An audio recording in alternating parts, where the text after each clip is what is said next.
नमस्कार, सुप्रभात न्यूज छत्तीसगढ़ में आपका बहुत बहुत स्वागत है। इससे पहले आप छत्तीसगढ़ के कौन से जिले से न्यूज को देख रहे हैं, कमेंट में जरूर बताएं। साथ ही डेली अपडेट रहने के लिए चैनल को सब्सक्राइब जरूर करें।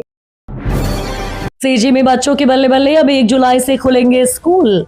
छत्तीसगढ़ में नए स्कूली शिक्षा सत्र की शुरुआत अब 16 जून की जगह 1 जुलाई से होगी।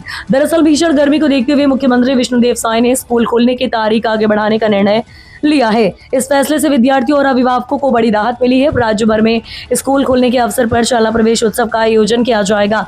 स्कूल शिक्षा विभाग के सचिव डॉक्टर कमलप्रीत सिंह ने सभी कलेक्टरों और जिला शिक्षा अधिकारियों को आवश्यक दिशा निर्देश जारी किए हैं।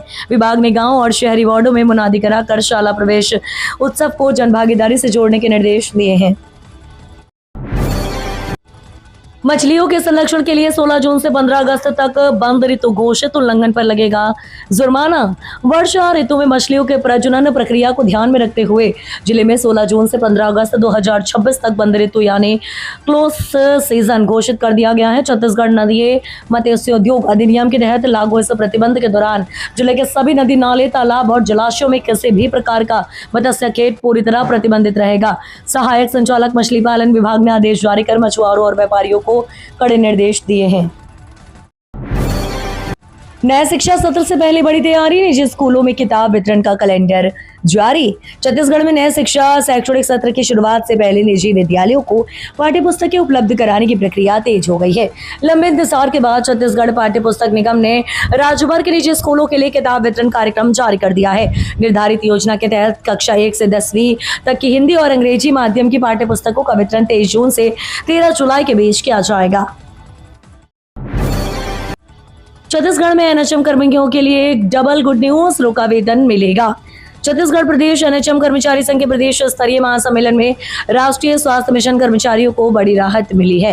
रायपुर के इंडोर स्टेडियम में आयोजित सम्मेलन में मुख्यमंत्री विष्णुदेव साय और स्वास्थ्य मंत्री श्याम बिहारी जायसवाल ने कर्मचारियों के हित में कई महत्वपूर्ण घोषणाएं की हैं। मुख्यमंत्री विष्णुदेव साय ने 33 दिन की हड़ताल के दौरान रुके वेतन के भुगतान का ऐलान किया, जबकि स्वास्थ्य मंत्री ने 27% लंबित वेतन वृद्धि सहित कई मांगों को पूरा करने की घोषणा की।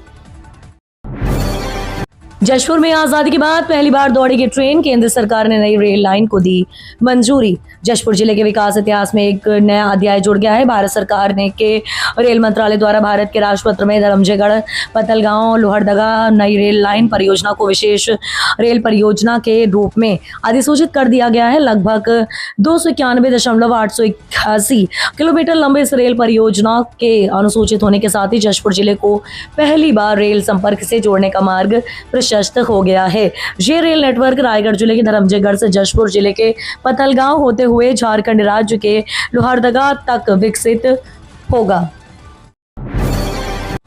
पद्म पुरस्कार 2027 के लिए नामांकन शुरू, 31 जुलाई तक ऑनलाइन आवेदन का अवसर। देश के प्रतिष्ठित नागरिकों समारोह में शामिल पद्म पुरस्कारों के लिए नामांकन प्रक्रिया शुरू कर दी गई है। भारत सरकार के गृह मंत्रालय ने वर्ष 2027 के लिए पद्म विभूषण, पद्म भूषण और पद्मश्री पुरस्कारों के लिए योग्य व्यक्तियों के नामांकन आमंत्रित किए हैं। इच्छुक व्यक्ति और संस्थाएं 31 जुलाई 2026 तक ऑनलाइन आवेदन कर सकते हैं। जानकारी के अनुसार पद्म पुरस्कारों के लिए नामांकन केवल ऑनलाइन माध्यम से स्वीकार किए जाएंगे। प्रदेश के सभी सरकारी और निजी स्कूलों में राष्ट्रगान, राष्ट्रगीत और भोजन मंत्र होंगे अनिवार्य। छत्तीसगढ़ के सरकारी और निजी स्कूलों में नए शिक्षा सत्र 2026-27 से विद्यार्थियों को एकेडमिक शिक्षा के साथ नैतिक मूल्यों, राष्ट्र भावना और भारतीय सांस्कृतिक परंपराओं से जोड़ने पर विशेष जोर दिया जाएगा। इस दिशा में स्कूल शिक्षा विभाग ने प्रदेश के सभी शालाओं के लिए नए निर्देश जारी किए हैं। निर्देश के तहत सभी स्कूलों में सुबह राष्ट्रगान, राष्ट्रगीत के साथ विभिन्न सांस्कृतिक एवं शैक्षणिक गतिविधियों का नियमित और अनिवार्य रूप से आयोजन सुनिश्चित किया जाएगा। मंत्रालय महानदी भवन से जारी इस आदेश के तहत सभी जिला शिक्षा अधिकारियों को अपने अपने क्षेत्रों में इस व्यवस्था को तत्काल प्रभाव से लागू करने की जिम्मेदारी सौंपी गई है। यूनिटी मॉल में चमकेगा छत्तीसगढ़ का लोकल ब्रांड, राष्ट्रीय बाजार में पहुंचे गांव के उत्पाद। राजधानी के बंडरी क्षेत्र में बन रहा यूनिटी मॉल प्रदेश के गांव देहात में तैयार होने वाले उत्पादों को नया बाजार देने जा रहा है। मॉल के शुरू होने के बाद छत्तीसगढ़ के हर जिले के एक प्रमुख उत्पाद को यहां स्थायी बिक्री मंच मिलेगा। दरअसल इससे स्वयं सहायता समूह, कारीगरों, बुनकरों और लघु उद्यमियों के उत्पाद बड़े ब्रांडेड उत्पादों की तरह प्रदर्शित और विपणन किए जाएंगे। देश भर में बनाए जा रहे यूनिटी मॉल के तर्ज पर रायपुर का मॉल भी स्थानीय उत्पादों को राष्ट्रीय और अंतर्राष्ट्रीय बाजार उपलब्ध कराने का केंद्र बनेगा। बस्तर पुलिस की बुलडोजर कार्रवाई, 312 मॉडिफाइड साइलेंसरों और 40 प्रेशर हॉर्न पर चलाया बुलडोजर। बस्तर पुलिस और यातायात पुलिस ने पहली बार मॉडिफाइड साइलेंसरों और हॉर्न पर बड़ी कार्रवाई की है और जब्त 312 साइलेंसरों और 40 प्रेशर हॉर्न पर बुलडोजर चला दिया है।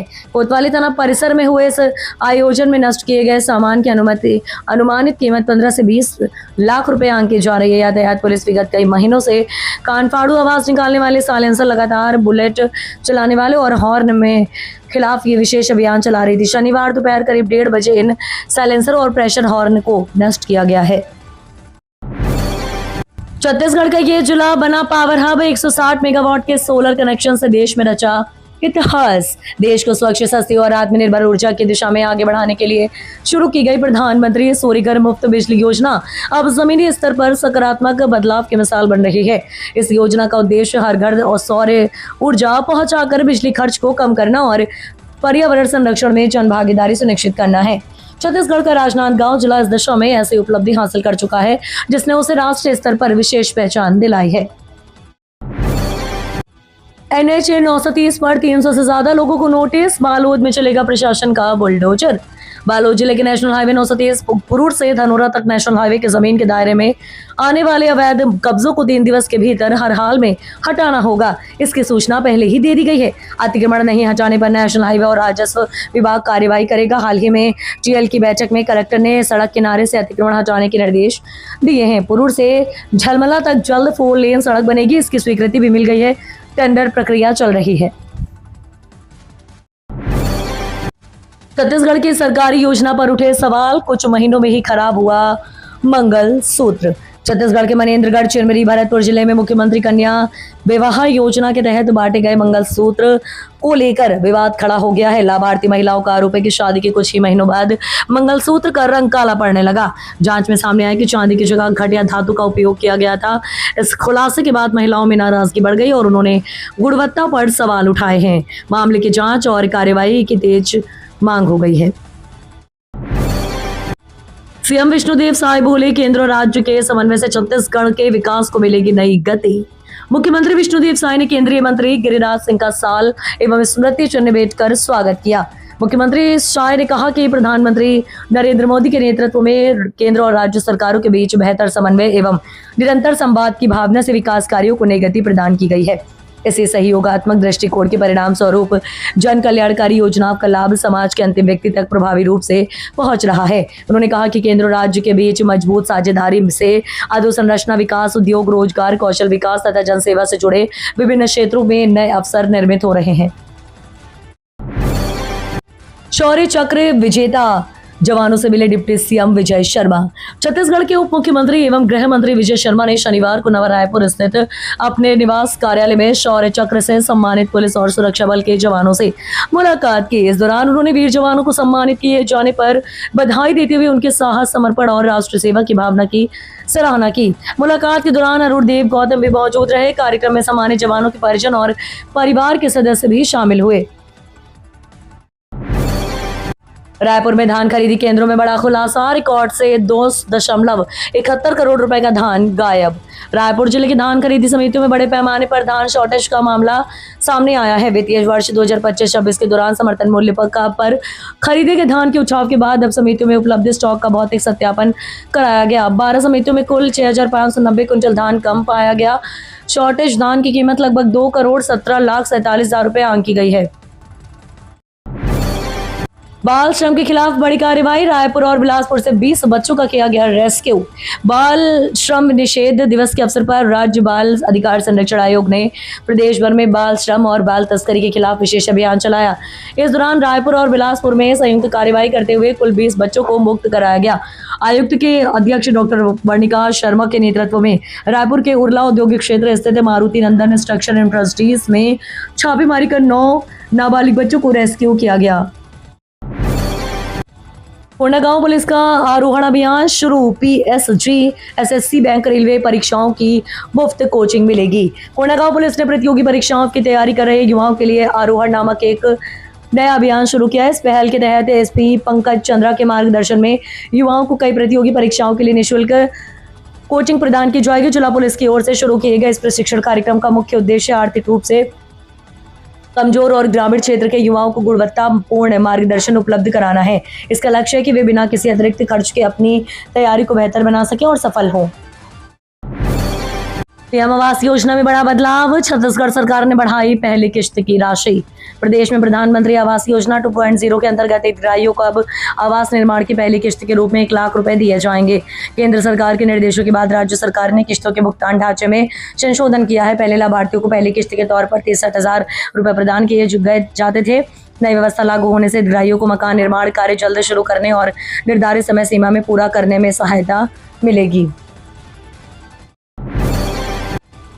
छत्तीसगढ़ में मानसून की एंट्री के अनुकूल हालात, प्रदेश भर के तापमान में गिरावट। छत्तीसगढ़ में मौसम का मिजाज तेजी से बदल रहा है। रायपुर मौसम केंद्र के अनुसार अगले 2 से 3 दिनों में प्रदेश के कुछ हिस्सों में दक्षिण पश्चिम मानसून के आगे बढ़ने के लिए परिस्थितियां अनुकूल बन रही है। इसी वजह से अगले 5 दिनों तक बारिश, बिजली गिरने और तेज हवाओं की संभावना जताई गई है। वहीं मौसम को लेकर जारी ताजा बुलेटिन में लोगों को सतर्क रहने की सलाह दी गई है। मौसम विभाग के मुताबिक दक्षिण पश्चिम मानसून महाराष्ट्र, कर्नाटक, तेलंगाना, आंध्र प्रदेश और ओडिशा के कई हिस्सों में आगे बढ़ चुका है। अब छत्तीसगढ़ के कुछ क्षेत्रों में भी मानसून के प्रवेश के लिए अनुकूल परिस्थितियां बन रही हैं। 16 जून से स्कूलों में एडमिशन शुरू, डीईओ के शिक्षा अधिकारियों के साथ मेगा बैठक। कबीरधाम जिले में नया शिक्षा सत्र 2026-27 की तैयारियां अंतिम चरण में पहुंच गई हैं। इसी कड़ी में आज शनिवार को जिला शिक्षा अधिकारी FR वर्मा ने Swami Atmanand English medium school Kawardha के सभागार में जिले के 150 प्राचार्यों और 150 संकुल शैक्षिक समन्वयकों की संयुक्त मेगा बैठक लेकर कई महत्वपूर्ण निर्देश जारी किए हैं। बैठक में साफ कर दिया गया है कि 16 जून से शुरू होने वाले शाला प्रवेश उत्सव के दौरान एक भी बच्चा स्कूल से बाहर नहीं रहना चाहिए और किसी भी हालात में जर्जर भवनों में कक्षाएं संचालित नहीं की जाएंगी।